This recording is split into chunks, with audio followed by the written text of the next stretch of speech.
আসসালামু আলাইকুম রহমতুল্লাহি ওবরাকাতুহ। সম্মানিত দর্শক শ্রোতা, আমি আজকে আলোচনা করব শত্রুর ভয় বা দুশ্মনের ভয় থাকলে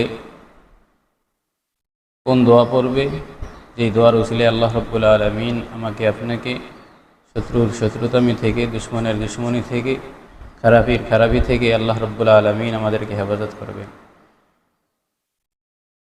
তাই আমি আজকে আপনাদের সামনে এমন একটি দোয়া পেশ করব, যে দোয়াটি পাঠ করলে আল্লাহ রাব্বুল আলামিন এই দোয়ার উসিলায় আল্লাহ তাআলা আমাদেরকে সব ধরনের খারাপি থেকে, সব ধরনের শত্রুতামি থেকে আল্লাহ তাআলা আমাদেরকে হেফাজত করবেন।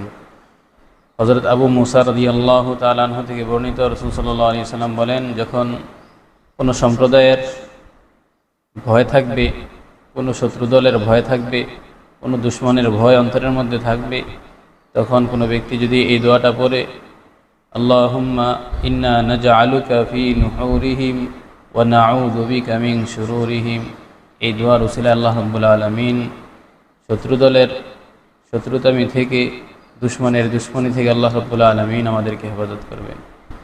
অন্য বর্ণনায় পাওয়া যায়, যদি আমার আপনার পিছনে কোনো শত্রু থাকে অথবা কোনো ধরনের দুশ্মনী থাকে, তখন কোনো ব্যক্তি যদি সূরা কুরাইশ পাঠ করে, আল্লাহ রাব্বুল আলামিন এই সূরা কুরাইশ পাঠের উসিলায় আল্লাহ তাআলা তাকে শত্রুর শত্রুতামি থেকে, দুশ্মনের দুশ্মনী থেকে, খারাপির খারাপি থেকে আল্লাহ রাব্বুল আলামিন আমাদেরকে হেফাজত করবেন। তাই আমরা এই আমলগুলো করার চেষ্টা করব। আল্লাহ রাব্বুল আলামিন আমাদের সবাইকে সব ধরনের বিপদ আপদ থেকে, বলা মুসিবত থেকে, খারাপির খারাপি থেকে, শত্রুতামি থেকে আল্লাহ রাব্বুল আলামিন হেফাজত করেন। বেশি বেশি আমরা এই দোয়াটি পাঠ করব। আসসালামু আলাইকুম ওয়া রাহমাতুল্লাহি ওয়া বারাকাতুহু।